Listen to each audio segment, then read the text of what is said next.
I used to believe marriages ended slowly, tiny cracks forming over months or years until one day you wake up next to someone who feels like a stranger.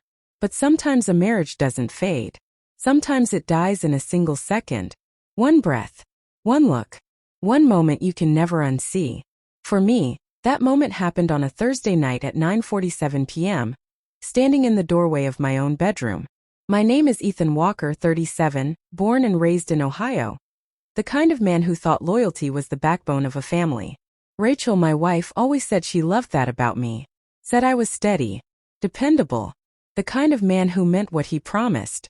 Maybe she meant her promises too.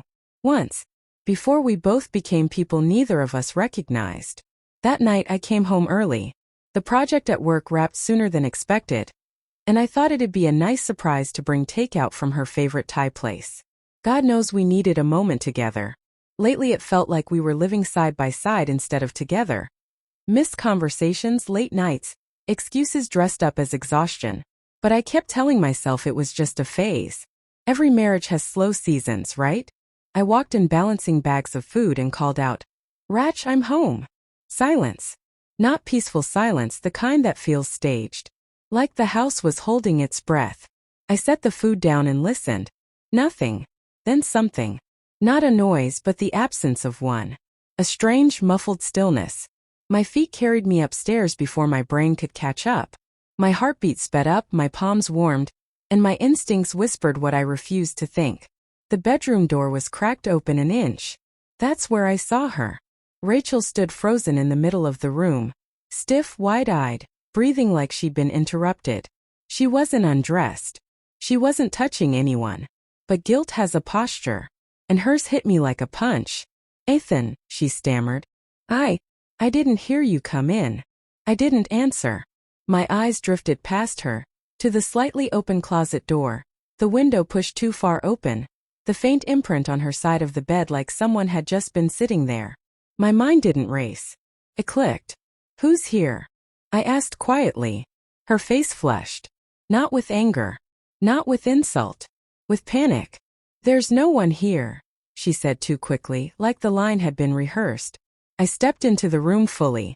For the first time in 14 years, Rachel stepped back from me like I was the threat. Like I wasn't the man who had held her through panic attacks, job losses, the night her father died. That step back was its own confession. "You're lying," I said softly. Her eyes flicked toward the closet for half a second. Half a second too long. "Ethan, please. Just let me explain." "Explain what?" I asked. "Explain that you brought another man into our home? Into our bedroom?" But the truth was heavier than the betrayal. She wasn't panicking because she was caught. She was panicking because she didn't love me enough to lie well. I took a calm breath. "Tell him to come out." Her whole body locked up. That one sentence collapsed our entire marriage. The closet door creaked open. Slowly, hesitantly, a man stepped out. Someone I'd never seen. Mid-30s. Jeans. T-shirt. Pale. Eyes glued to the floor. "I'm sorry," he whispered. But apologies from men like him aren't apologies. They're just noise. Rachel made a small broken sound, something between a sob and a gasp. "It's not what it looks like," she said. I let out a single humorless laugh. "Then tell me what it is." She had no answer. Affairs don't come with explanations, only panic. The man took a step forward. "I should go." "You should have gone before you walked into my house," I said. He slipped past me and left without another word. The house felt different after he stepped out. Emptier but tainted. Like the air still carried the shape of his presence. Rachel sat on the edge of the bed, face buried in her hands. I didn't move toward her. "Ethan, I'm sorry," she whispered. "I don't know what I was thinking." "You were thinking you wouldn't get caught." "No, Rachel," I said, "don't insult both of us. You had a man hiding in our closet. That's not confusion. That's commitment." She flinched. "You haven't touched me in months," I continued. "You've avoided me, avoided conversations, stayed out late. I kept hoping it was work, stress, something we could fix." I shook my head. "But you checked out long before tonight." "I never meant to hurt you," she whispered. "People always say that after they break someone," I replied. And for the first time I felt nothing. Not anger. Not heartbreak. Just clarity. I'm leaving, I said. Her head jerked up. Ethan, wait. Please. We can talk. We can fix this. No, I said simply. You made choices I didn't even know I was part of. You didn't cross a line. You erased it. She stood panicked now. We can do therapy. We can rebuild. You can rebuild something cracked, I said. Not something hollow.